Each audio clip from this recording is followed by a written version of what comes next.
Buenas tardes, ¿cómo les va? En la clase de hoy vamos a estudiar lo que son los soplos funcionales o los soplos fisiológicos. Es decir, que una persona puede en su vida tener un soplo sin necesidad de que sea patológico ni que comprometa tremendamente su vida. Simplemente pues se denominan soplos fisiológicos. Entonces, ¿son soplos fisiológicos o soplos inocentes? Soplos inocentes. Pero, ¿qué es un soplo? El soplo, como ustedes lo pueden haber valorado y visto durante toda su vida de estudiantes, es un sonido que lo produce la vibración auditiva que resulta del flujo turbulento de sangre en el corazón. Miren, este flujo turbulento que atraviesa aquí en el corazón o en los grandes vasos. Entonces, el resultado de esta turbulencia en la corriente sanguínea circula a una gran velocidad y origina vibraciones de intensidad suficientes para que usted las pueda percibir y ser transmitidas a través de la pared torácica. Entonces, normalmente el flujo de sangre, pero hay las turbulencias que se transmiten como soplos. Los soplos pueden ser audibles con el estetoscopio, como soplos, o palpables, como un frémito. Si yo palpo un frémito, esto me traduce a la auscultación un soplo. Entonces, cuando el flujo de sangre es anormal, por incompetencia de las válvulas, por ejemplo, en este caso hay una insuficiencia de la válvula tricuspidia, la sangre, miren ustedes cómo pasa, y al pasar con esto, por esta turbulencia, es lo que ocasiona el soplo. Bueno, son muchos los factores que intervienen en la fisiopatología de la producción de los soplos cardíacos. Una principal causal es un aumento del volumen de la corriente sanguínea, aumenta el volumen de la corriente sanguínea a través de las válvulas normales o anormales. Entonces, paso de la corriente sanguínea a través de una válvula que está estenosada o es insuficiente porque es irregular por una cavidad que está dilatada, o que regresa, regurgita a través de una válvula insuficiente o por un defecto congénito. Entonces, la vibración de una estructura libre, como cuerda tendinosa, también es una causa de que se favorece para un soplo. En el caso de una comunicación interauricular que traduce una turbulencia al pasar por este foramen, la turbulencia es proporcional a la velocidad y el resultado de las diferencias de presión entre lo que es el corazón y los vasos o las cavidades cardíacas entre sí. Las características del soplo. El soplo va a tener intensidad, va a tener tono, va a tener frecuencia, timbre, longitud y duración. Y usualmente están catalogados en 6 grados. El grado 1, usted oculta un soplo suave que se oye con dificultad. El grado 2 es un soplo suave, pero se escucha fácilmente. El grado 3 es manifiesto intensamente. El grado 4 es muy intenso y está asociado a trill, que es el frémito. El grado 4, ¿no? El grado 5 es intenso, el trill se percibe en el borde del estetoscopio aplicado al tórax, y el grado 6 es muy intenso, es audible, sin necesidad de que usted aplique el estetoscopio.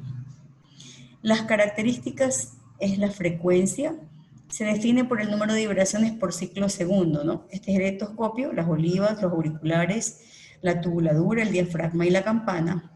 Entonces, de acuerdo a la frecuencia, pueden ser de alta frecuencia o agudos, donde los puedo ocultar mejor con el diafragma del estetoscopio. De baja frecuencia o grave se ocultan mejor con la campana del estetoscopio.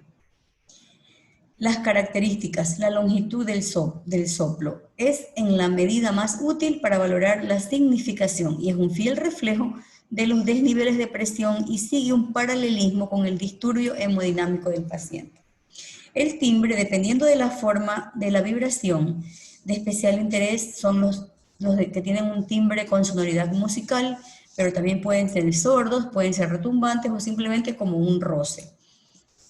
La clasificación. Los soplos se clasifican en el momento que aparecen en el ritmo cardíaco, en el ciclo del corazón, en el ciclo cardíaco. Entonces, de tal forma esto tiene relación con su mecanismo fisiopatológico. Entonces, según el momento del ciclo cardíaco que se encuentran, puede estar en la sístole o en la diástole. Son sistólicos los que se sitúan en la sístole ventricular entre el primero y el segundo ruido, y son diastólicos originados por el paso de una corriente centrípeta desde las aurículas hacia ambos ventrículos durante la diástole ventricular. Y son continuos cuando ocupan ambos momentos del cardíaco, la sístole y la diástole. Y estos soplos se originan en estructuras vasculares que pueden ser arteriales o venosas. Y se establece que si todo el ciclo está ocupado o parte de él, si lo ocupa de forma pareja, se llama holosistólico o es variable, o holodiastólico o holosistólico. La clasificación, tenemos que se clasifican en el momento del ciclo cardíaco que se encuentran y en su relación con su mecanismo fisiopatológico. Según su mecanismo fisiopatológico, los soplos se clasifican en inocente o no patológicos en corazones normales, funcionales como consecuencia de una alteración hemodinámica y orgánicos por alteración anatómica y estructural. Entonces, el tema nuestro a revisar hoy es los soplos inocentes, que son aquellos soplos que pueden persistir por mucho tiempo, algún tiempo o toda la vida, sin tener repercusiones orgánicas ni funcionales en nuestros pacientes. ¿Qué son los soplos inocentes? Bueno, se llaman inocentes porque realmente no se van a asociar a ninguna anomalía cardíaca, anatómica o fisiológica. También se los conoce como funcionales o benignos, son dinámicos, inocuos y normales, y constituyen el motivo más frecuente de la consulta cardiológica pediátrica.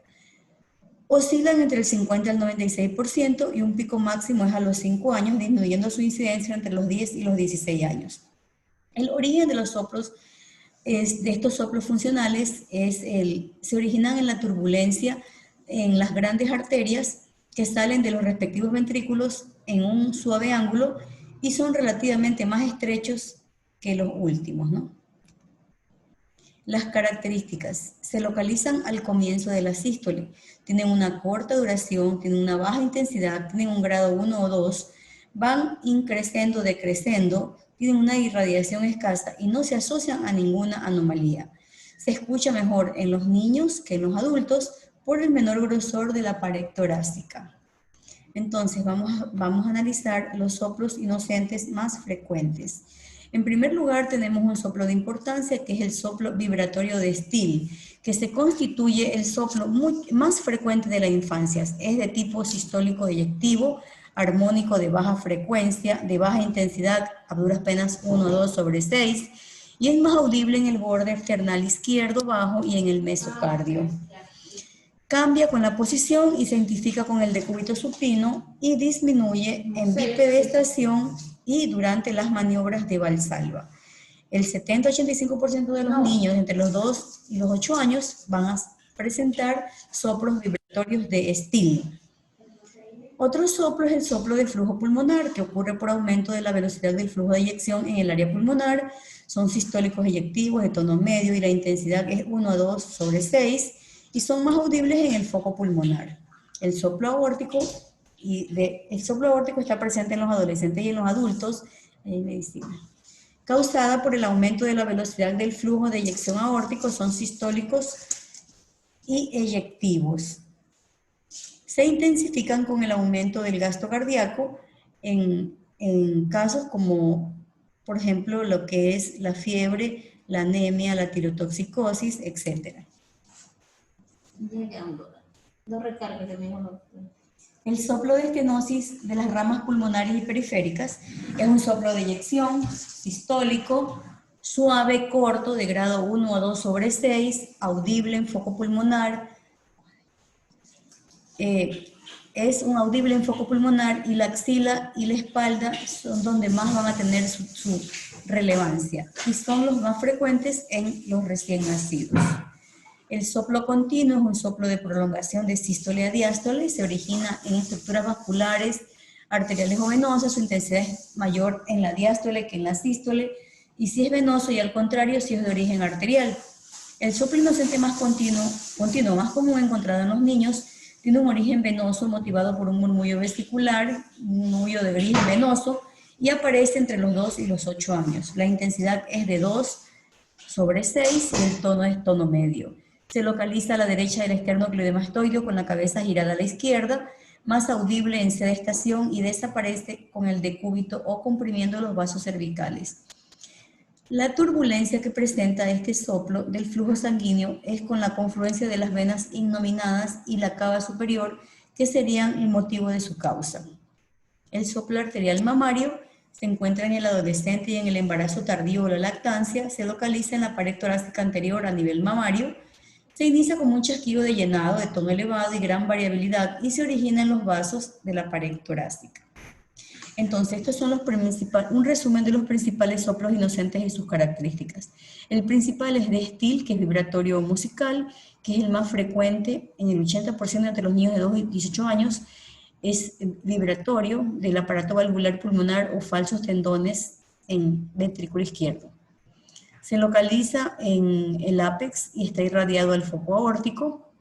Disminuye en sedestación de pie y con el valsalva, y la estenosis subaórtica se diferencia de la estenosis subaórtica de efectos sectales porque no varía con los movimientos. Otro soplo, el soplo sistólico de eyección pulmonar, que es el más frecuente en los adolescentes, con tórax estrecho, cifoscoliosis y pectum excavatum, y que se localiza en el foco pulmonar, siendo corto y activo y disminuye con la sedestación. Y estos son de importancia, considerándose los más importantes dentro del grupo pediátrico. Sin embargo, pues el representativo de los soplos inocentes es el soplo de Still. ¿Cómo valoramos y manejamos al niño con soplo? Podemos excluir patología orgánica ante un soplo de características inocentes. Bueno, cuando se valora un soplo, se debe su valoración basar no solo en sus características, sino también en la existencia o no de otros datos que hagan sospechar en la anamnesis o en la exploración física de alguna cardiopatía subyacente. Por ejemplo, un paciente no colaborador o un niño menor de 2 años no podemos ya catalogarlo como inocente el soplo hasta no completar totalmente el estudio cardiológico. La evaluación de un niño con soplo. En primer lugar, los antecedentes. Antecedentes heredofamiliares, si ha habido cardiopatías congénitas, cardiomiopatías, síndrome de muerte súbita en menores de 25 años. Los antecedentes perinatales, la edad gestacional, el periodo neonatal inmediato, agentes teratogénicos, infecciones como rubiola, citomegalovirus, parvovirus, fármacos y tóxicos. Antecedentes personales, anomalías cromosómicas, especialmente el síndrome de Down, que se asocia un 50% con una cardiopatía. Enfermedades metabólicas y de depósito.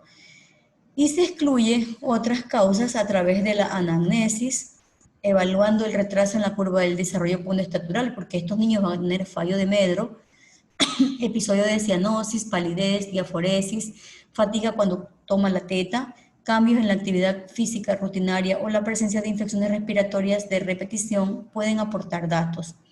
La presencia de disnea, episodios de bajo gasto o dolor abdominal con el ejercicio o postprandial, palpitaciones o dolor torácico, tiene que descartar este rango de la edad del paciente para presumir que sea un soplo fisiológico, funcional o un soplo que sea orgánico. A la exploración física es importante valorar los signos vitales, la frecuencia cardíaca, la frecuencia respiratoria, la presión arterial en las 4 extremidades, valorar la oximetría de pulso en las 4 extremidades. Todas las cifras deben llevar a los percentiles de acuerdo con la edad y el sexo. La apariencia, las características de dismorfia o coloración o deformidad unguial que hacen sospechar patologías de base. Los pulsos se deben palpar en las 4 extremidades centrales y periféricas y comparar simultáneamente entre sí, así como los radiales y los femorales.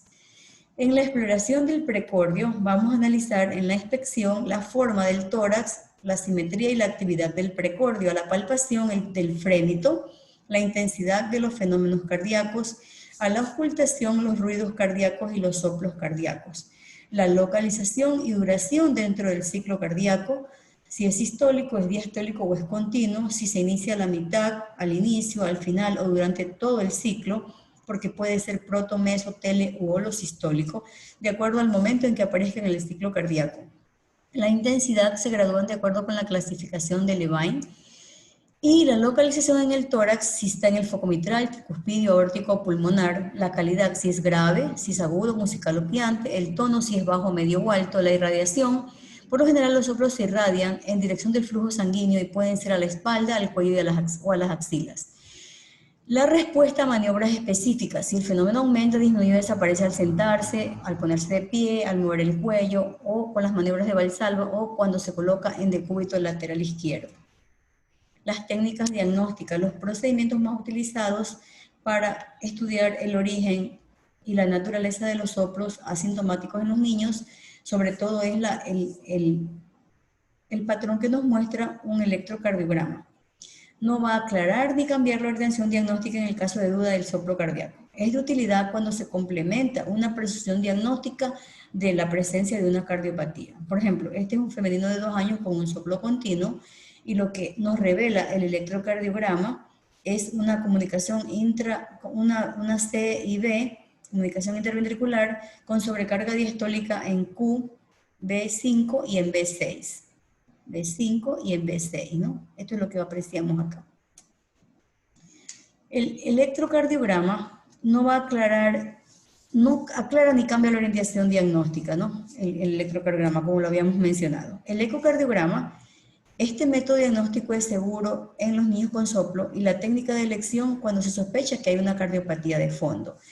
Entonces, a través del Doppler, que es un método de actualidad, sobre todo el Doppler Color, han conseguido prácticamente el 100% que se logre la eficacia en el diagnóstico de los pacientes con esta patología. El diagnóstico diferencial de los soplos inocentes. El soplo de Still lo debemos de diferenciar de estenosis subaórtica de una comunicación interauricular pequeña. Los soplos sistólicos de eyección pulmonar de una comunicación intraauricular, una estenosis leve o semilunar. El soplo supraclavicular de la aorta bicúspide, el zumbido venoso de la coartación aorta del bocio y de la fístula arteriovenosa. En el diagnóstico diferencial es importante el electroencefalograma, aunque en algunas patologías leves suele ser normal, pero ante la duda está el ecocardiograma que nos va a resolver la mayor de los problemas y nos va a esclarecer el diagnóstico. Tener en consideración la ausencia de historia familiar de estenosis, la ausencia de un rápido ascenso carotídeo, la disminución del soplo con maniobras de Valsalva, ¿no? Como apreciamos aquí, lo que va a ocurrir, ¿no? En este caso. Cuando encontramos una comunicación interventricular pequeña, puede confundirse con un soplo de Still, pero la característica de esta CIB es que es más regurgitante. El antecedente de soplo en disminución y eventualmente un EKG con una hipertrofia del ventrículo izquierdo nos permite hacer un diagnóstico diferencial. Tenemos aquí también la presencia, el diagnóstico de la aorta bicúspide, se hace por la presencia de un clic de eyección constante al principio de la sístole, justamente en el ápex. Entonces la válvula aórtica que tiene 3 velos, se hace bicúspide y se manifiesta como la presencia de un clic de eyección en el ápex.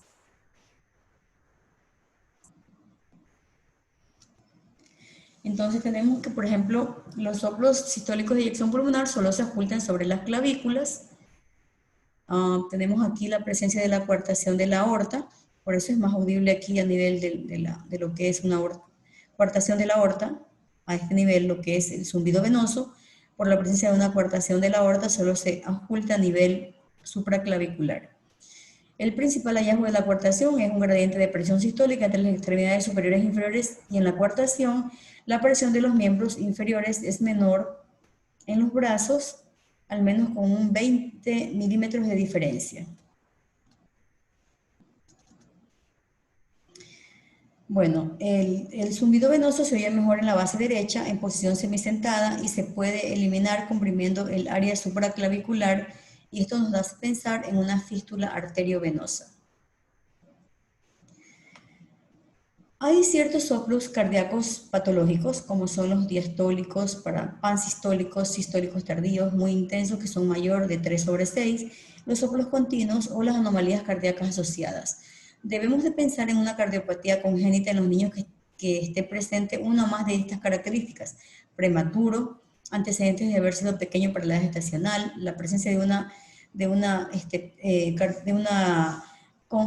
situación genética. Por ejemplo, el 50% de los niños con Down tienen una cardiopatía congénita, presencia de malformaciones congénitas no cardíacas, deficiente desarrollo ponestatural, infecciones recurrentes de las vías respiratorias. Todo este grupo de pacientes van a requerir una evaluación cardiológica completa para descartar una patología primaria cardíaca. ¿Cuándo derivo a un paciente a la consulta cardiológica? Entonces derivo a un paciente a la consulta cardiológica cuando el estudio del ecocardiograma permite descartar la presencia de cardiopatía estructural de forma rápida y precisa. Todo soplo que presente un lactante menor de 12 meses también es recomendable en los menores de 2 años. Si hay antecedentes familiares de cardiopatía congénita o muerte súbita, si hay la presencia de enfermedades asociadas a cardiopatías como el síndrome de Down, la presencia de dudas o patologías en la anamnesis y la exploración física, por ejemplo, se incluye el retardo del crecimiento sin causa conocida, los soplos diastólicos y también los sistólicos que no cumplan criterio de inocente, la ansiedad familiar no controlable, aun cuando ellos saben que es benigno.